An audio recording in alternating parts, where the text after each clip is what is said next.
Bonjour les enfants, aujourd'hui nouveau gros chapitre en mathématiques, nous abordons la notion de fraction. Cette notion va nous occuper pendant plusieurs leçons, alors c'est parti, regardez pour commencer je vous ai préparé un petit goûter virtuel.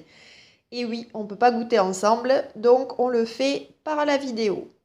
Si vous regardez bien, j'ai un morceau de brioche dans mon assiette, une mandarine ou clémentine comme on veut, et du fromage. Nous sommes 4 personnes à déguster ce délicieux goûter. Nous allons donc partager pour que chaque personne ait la même quantité dans sa petite assiette que j'ai mis ici en dessous. Vous voyez, j'ai mis mes 4 assiettes pour les 4 convives. Si je regarde ma brioche, il faut donc que je partage cette brioche en 4 parties égales. Alors, j'ai un petit peu triché, j'ai déjà découpé ma brioche. Donc, 1, 2, 3 et 4. J'ai donc bien 4 morceaux de brioche. Si je regarde, j'ai pris ma quantité 1, la brioche, et je l'ai coupée en 4 morceaux égaux. Si je donne un morceau à chaque enfant aura une part du totalité de la totalité de la brioche, c'est-à-dire les 4 tranches. Alors, je vais le faire. Donc, je donne une part à la première personne, une part à la deuxième personne, une tranche à la troisième personne et une à la quatrième. Si je regarde donc le total de ma brioche, je vois bien que j'ai les 4 morceaux.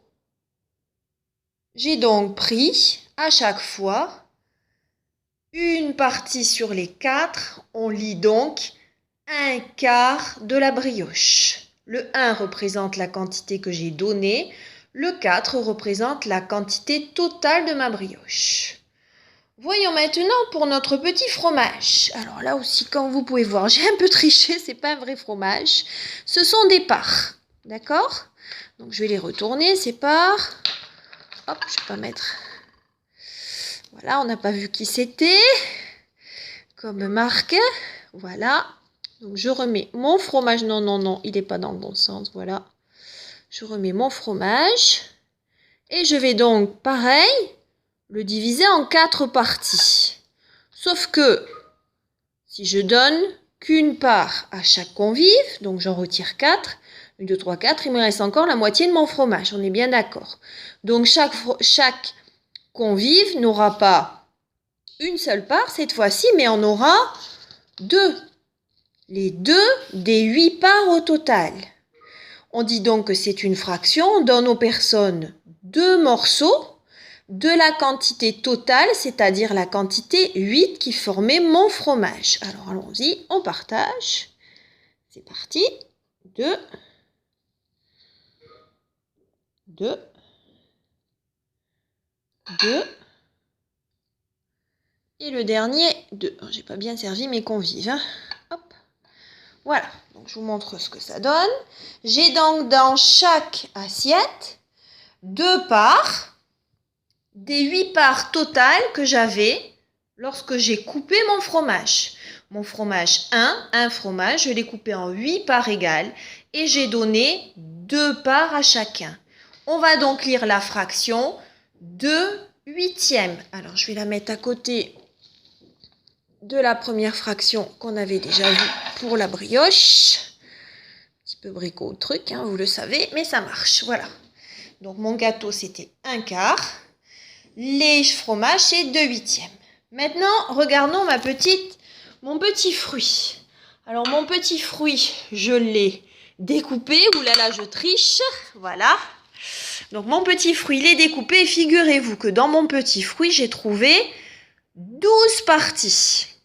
Si je donne qu'une seule partie à chaque enfant, il va m'en rester encore beaucoup.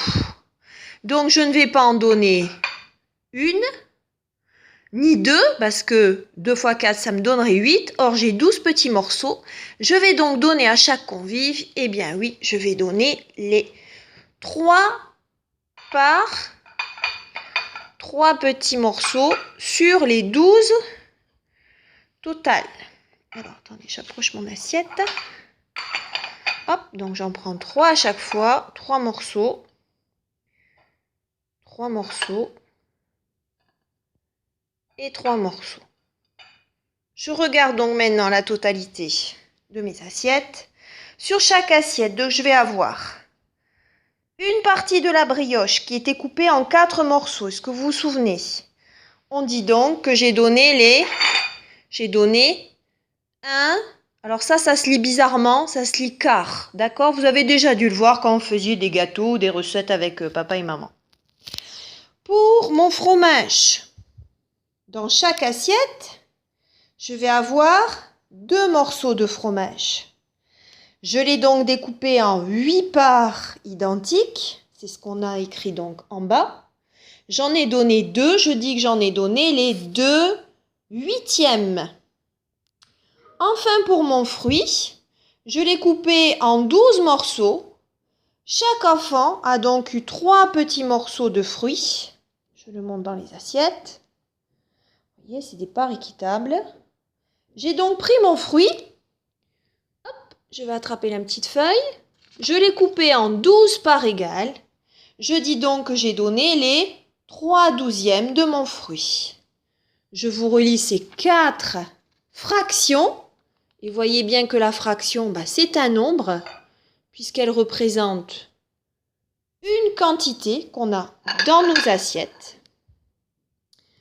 J'ai donc 1/4 de la brioche, 2/8 des fromages et 3/12 de la mandarine. Nombre d'en haut et un nombre d'en bas. Alors, ce qui est curieux dans une fraction, c'est que ça s'écrit avec 2 nombres. C'est pas un nombre à virgule, c'est pas 2 chiffres côte à côte, c'est 2 nombres l'un en dessous de l'autre. Ce qu'il faut retenir de cette leçon, parce qu'après, il y aura une petite vidéo sur la leçon. Je l'ai marqué sur ma petite ardoise ici. Une fraction, c'est un nombre, même si c'est écrit bizarrement, c'est un nombre, parce qu'on le voit bien dans mon assiette. Elle représente une quantité. Dans une fraction, dans les fractions, les parts sont égales. Je ne peux pas donner un morceau de fromage à une personne et 3 morceaux à l'autre personne. Je n'aurai pas partagé en parts égales, ce n'est pas une fraction. Donc je retiens, la fraction, c'est un nombre. Maintenant, quand j'écris une fraction, et on le voit bien avec ce qu'on a écrit ici, les chiffres que je trouve en haut, le 1, le 2, le 3, ce sont ce qu'on appelle des numérateurs. C'est le nom qu'on donne aux nombres qui habitent la fraction en haut, à l'étage d'en haut. Puis j'ai un trait, vous le voyez sur toutes mes fractions, il existe. C'est ce qu'on appelle la barre de fraction. Et en dessous, c'est ce qu'on appelle le dénominateur. Le dénominateur, c'est la quantité totale des parts que j'ai faites dans ma plaque de chocolat ou dans mon paquet de gâteaux ou dans mon fruit. Donc, c'est le nombre total de parts. Et en haut, c'est le nombre que je prends. Voilà, maintenant, nous allons regarder la vidéo qui concerne la leçon.